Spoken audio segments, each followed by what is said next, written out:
في ربع ساعة هي الحسم لما هو قادم. ربع ساعة إذا ما انتهت النصر إلى النهائي، وإذا ما كان هناك حديث آخر للاعبي الفريقين فريق الوصل بالتالي الذهاب لضربات الجزاء، ضربات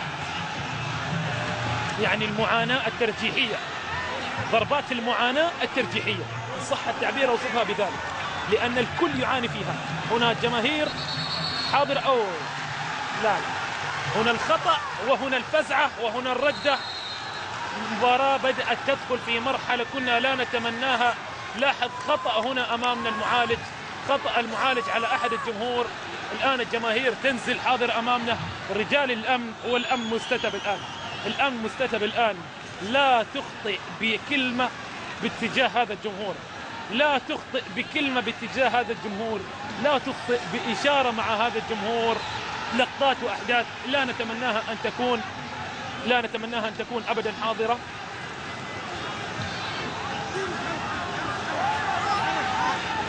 يعني مباراة بين فريقين كبيرين من البداية. طبعا بدأت جميلة المباراة، أحداث لم نكن نتمناها أبدا،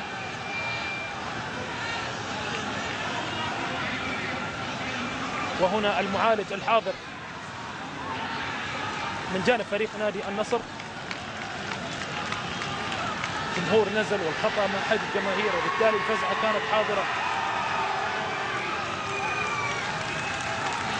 خلاص هدأت الأوضاع وهدأ الوضع، والآن ما زال يعني لاحظ هنا اعتذار بشكل لطيف. هذه هي الروح المطلوبة، هذه هي الروح المطلوبة الجميلة. أي نعم مهما حصل في اللقاءات تبقى الروح عالية بين الفريقين الكبيرين مهما حصل.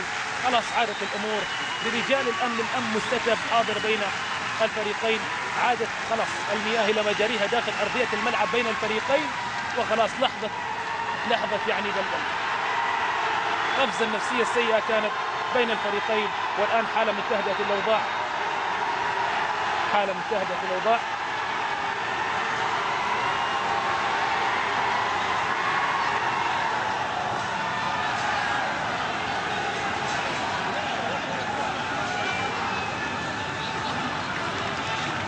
لحظات لم نكن نمني النفس بها أن تكون حاضرة أبدا.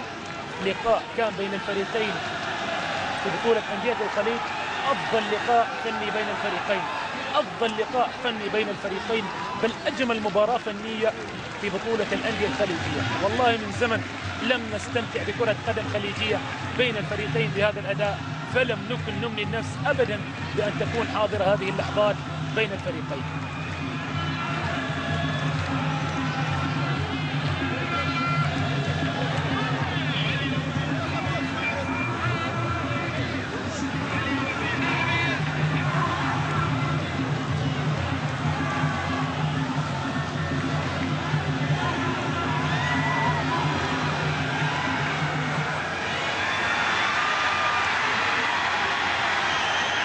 لاحظ إداري الفريق في توجيه حاضر لأحمد عباس، لأن أحمد عباس كما ذكرت وصفناه بلاعب ممتاز، ولكن إشكاليته في النرفزة الزائدة عن اللزوم.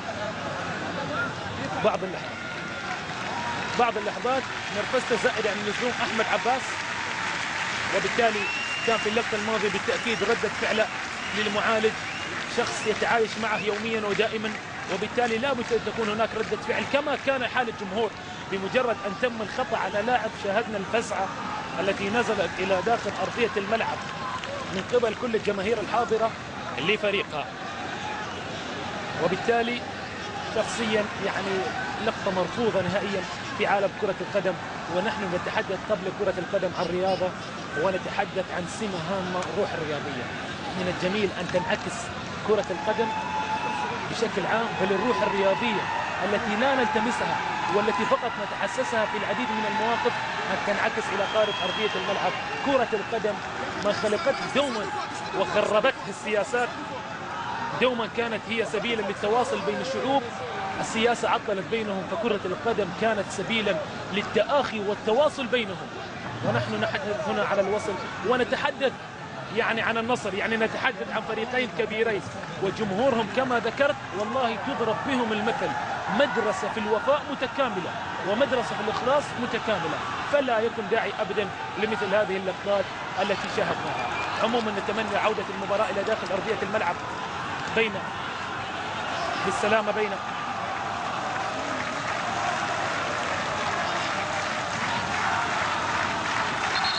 لاعبي الفريقين.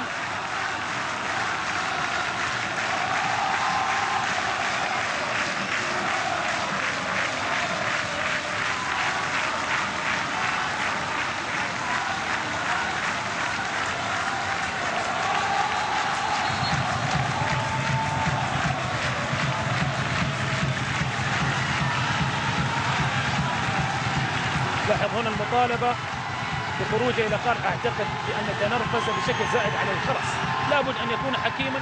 قرار بإخراجه إلى خارج أرضية الملعب، خلاص اخرج. لقطة مثل هذه تعيد الكرة من البداية، لقطة مثل هذه النرفزة تعيد الكرة من البداية. لابد أن يكون حكيما في مثل هذه اللقطة، ولكن أعتقد بأن ردة فعله كما ذكرت أن تتعرض يعني للضرب، وبالتالي ردة فعله واضحة أمامنا هنا بعد العلاج. خروج إلى خارج أرضية الملعب، خلاص تقبل القرار، ولكن ما نراه أمامنا درس، ما نراه أمامنا درس ليجد الجمهور أمامنا ويتعايش بما يحدث داخل أرضية الملعب وردة الفعل. لذلك عندما يتنرفز لاعب وبكل بساطة يأتي الجمهور ويلوم اللاعب على ردة فعله لابد أن تتقبل لما يجد اللاعب داخل أرضية الملعب من أهازيج. لا تعلم ماذا يتلقى من كلمات اللاعب وهو داخل أرضية الملعب. ردة فعل بعض الأحيان تكون ردة فعل يعني غير مستحبة، وبالتالي ما نراه أمامنا الآن أعتقد لهذه الدقائق هي درس لابد أن نعتبر منه في معاملة اللاعبين، درس نعتبر منه في توجيه الكلمات للاعبين. في النهاية هم من يفرحون في لحظة، أي نعم بعض الأحيان الخسارة تحزن، ولكن هم من يصنعوا الفرحة والتعلق في عالم كرة القدم. نتمنى أن تسير الأمور يعني إلى بر الأمان، والآن نتمنى أن تعود المباراة إلى ما كانت عليه من حالة جميلة. خلاص بدأت أهازيج الجمهور بالعودة، خلاص يعني سحابة سوداء مرت على المباراة وزالت بإذن الله، وتمطر خيرا محبة بين اللاعبين أداء. وهنا اللقطة والتآخي والتعاون بين